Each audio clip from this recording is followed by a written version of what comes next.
Imagine todas as 3 bilhões, 164 milhões e 700 mil letrinhas que compõem o DNA. Todas elas organizadas precisamente. Sabe onde está guardada toda essa informação genética de como fazer você? Vamos pegar, por exemplo, o núcleo de uma célula sua. Ali dentro você vai ter um monte de filamentos, que são esses pequenos fiozinhos do DNA. Sabe qual é o diâmetro desses fiozinhos? 2 nanômetros. O que significa isso? Pega uma régua e ela vai estar dividida em milímetros. Pegue 1 milímetro desse e divida-o em 1000 pedacinhos. Pegue um pedacinho desse, você tem 1 micrômetro. Pegue esse seu 1 micrômetro e divide de novo em mais 1000 pedacinhos. Você vai ter 1 nanômetro. E é dentro disso que está guardada toda a informação genética de como fazer você. Ali dentro tem toda a informação de onde seus olhos serem colocados, sua orelha, cor de cabelo, estrutura óssea, sistema sanguíneo, tudo. Todas aquelas 3 bilhões, 164 milhões e 700 mil letrinhas genéticas então, estão dentro desse fiozinho de 1 nanômetro de diâmetro.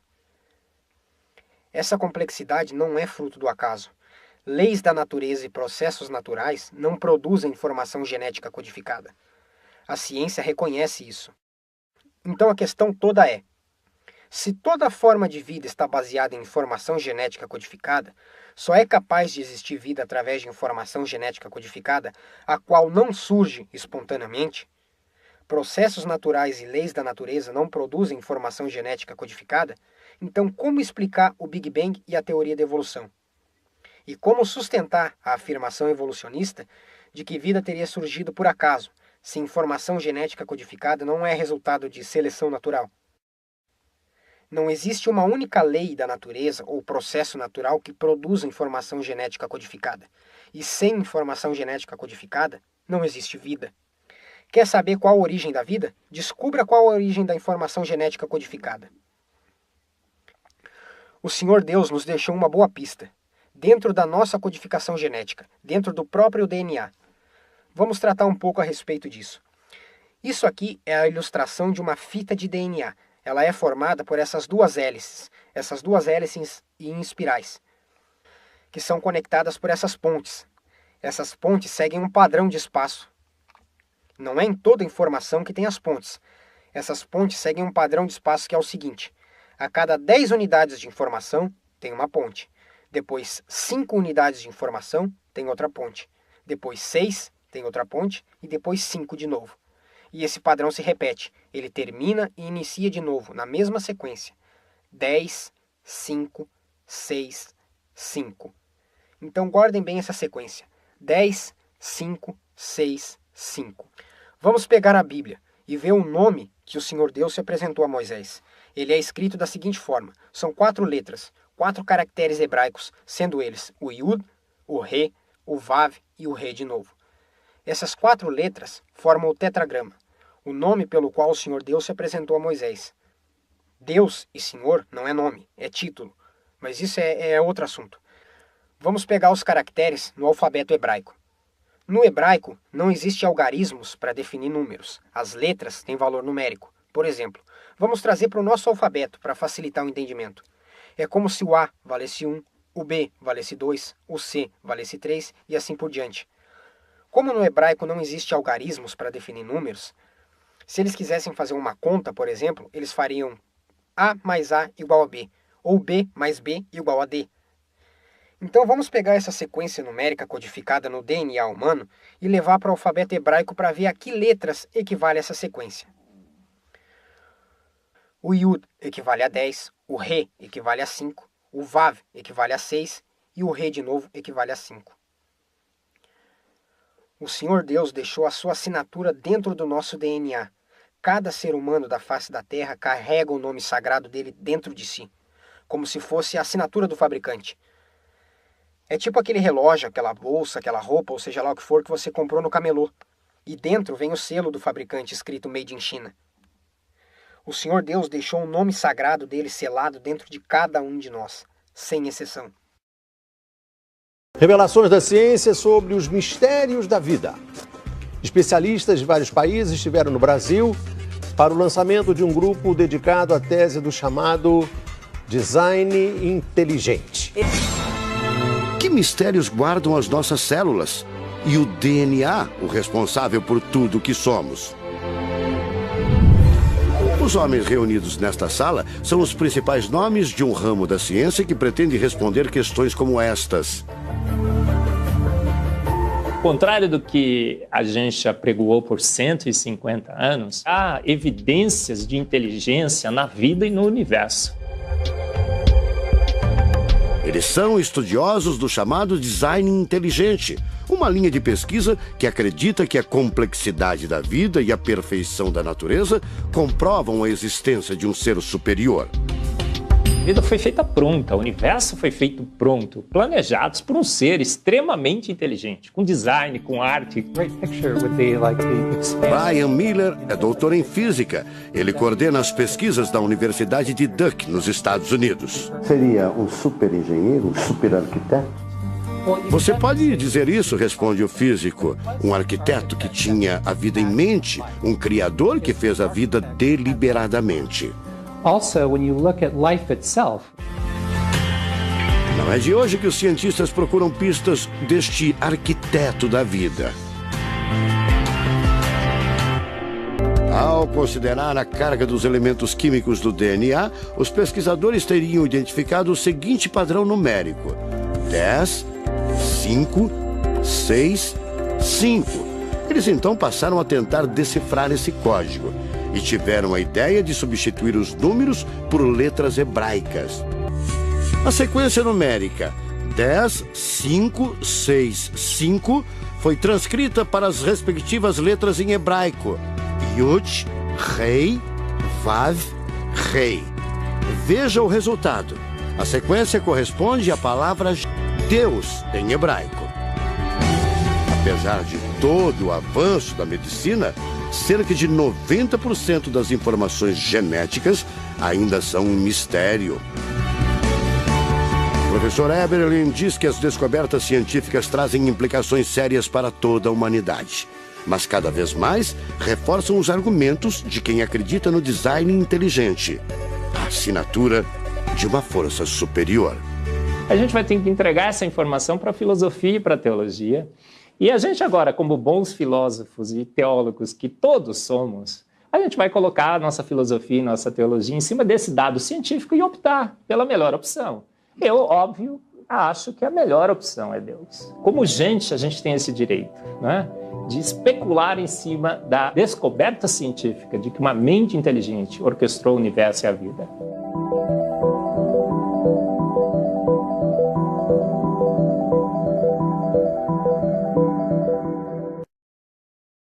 Para os incrédulos, talvez ainda não seja suficiente. Eles podem dizer, não, isso é coincidência. Vamos então partir para o campo da probabilidade estatística, para que não fique só nas minhas palavras. Pergunte para um matemático, qual a probabilidade disso ter acontecido por acaso? É praticamente zero.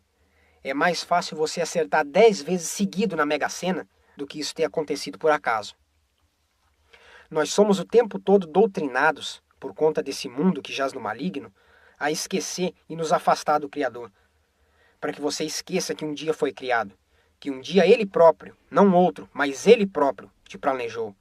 Você não é fruto do acaso, não é resultado de poeira de uma explosão cósmica. Foi o Senhor Deus que te trouxe à existência, não foi nem seu pai e sua mãe. Vamos ver o que diz o Salmo 139. Salmo 139. Salmo de Davi ao regente do coro. Ó Senhor Deus, Tu me examinas e me conheces. Sabes tudo o que eu faço e de longe conheces todos os meus pensamentos. Tu me vês quando estou trabalhando e quando estou descansando. Tu sabes tudo o que eu faço. Antes mesmo que eu fale, Tu já sabes o que vou dizer.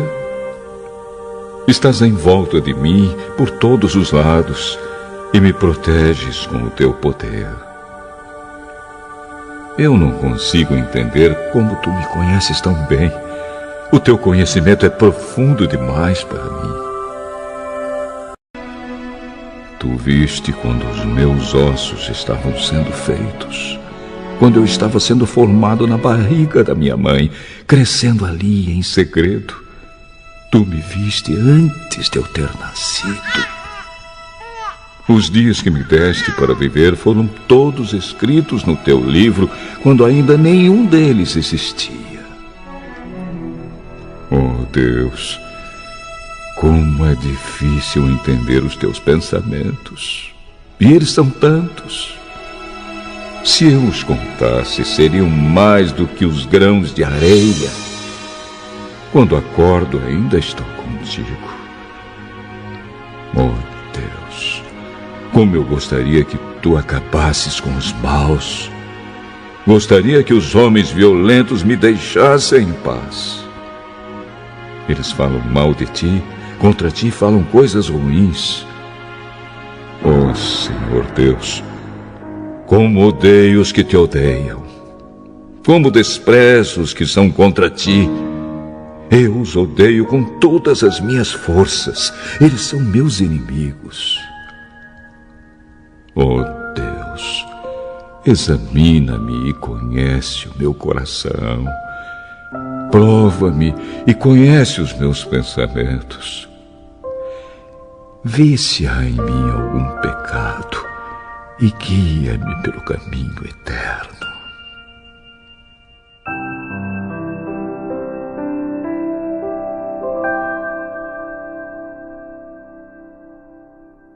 Vamos dar um exemplo bem prático e científico.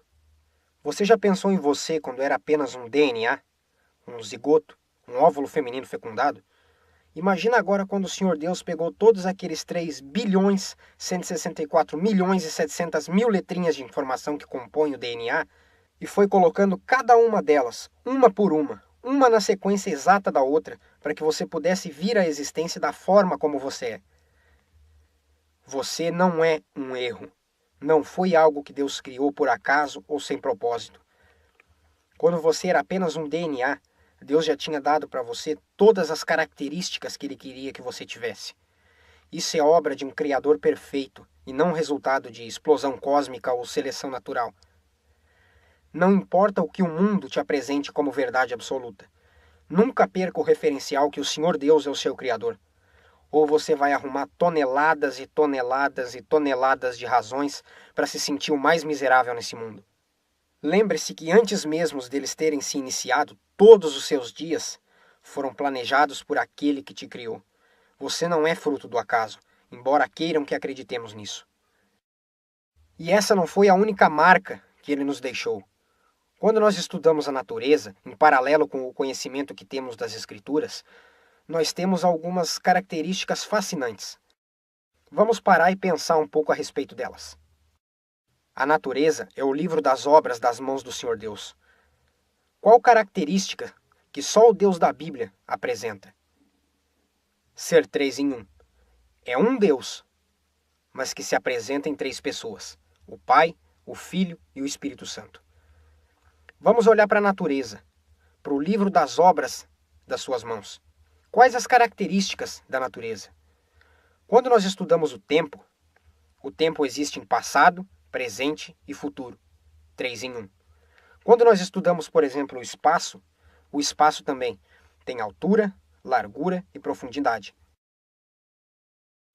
Quando nós estudamos, por exemplo, a base da matéria, que são os átomos, eles são formados de prótons, nêutrons e elétrons. Novamente, você tem 3 em 1. Quando nós estudamos, por exemplo, os prótons, eles são formados de 3 quarks, 2 ups e 1 down. Novamente 3 em 1. Quando nós estudamos os nêutrons também são formados por 3 quarks, 2 downs e 1 up. Quando nós estudamos as partículas com carga elétrica, você tem os elétrons, os homes e os downs. Quando você estuda as partículas sem carga elétrica, os neutrinos, você tem o elétron-neutrino, o down, o neutrino-home e o neutrino. Quando você estuda a base da matéria, você tem sólido, líquido e gasoso. Quando você estuda a codificação genética, os códons, você encontra 3 nucleotídeos formando a base. Até mesmo quando você estuda música, você tem melodia, harmonia e ritmo. Independente da área que nós estudarmos, o 3 em 1 aparece o tempo todo. Isso é uma característica da natureza. Não foi algo que nós criamos. Não é questão de interpretação. É o que a natureza é, do jeito que ela é, pura e simplesmente. Por que será que a natureza é 3 em 1? Porque ela é o livro das obras das mãos do Senhor Deus. Outra característica fascinante que nós encontramos quando estudamos as leis da natureza é que as leis da natureza são imutáveis. Elas não sofrem nenhuma sombra de variação. Elas atuam em qualquer lugar do universo. E por que será que as leis da natureza possuem essas características? Elas são imutáveis, são absolutas, são transcendentes, são onipotentes, são onipresentes. Porque essas são características do Senhor Deus, expostas na natureza. É óbvio que a natureza teve um Criador, e nós sabemos quem foi.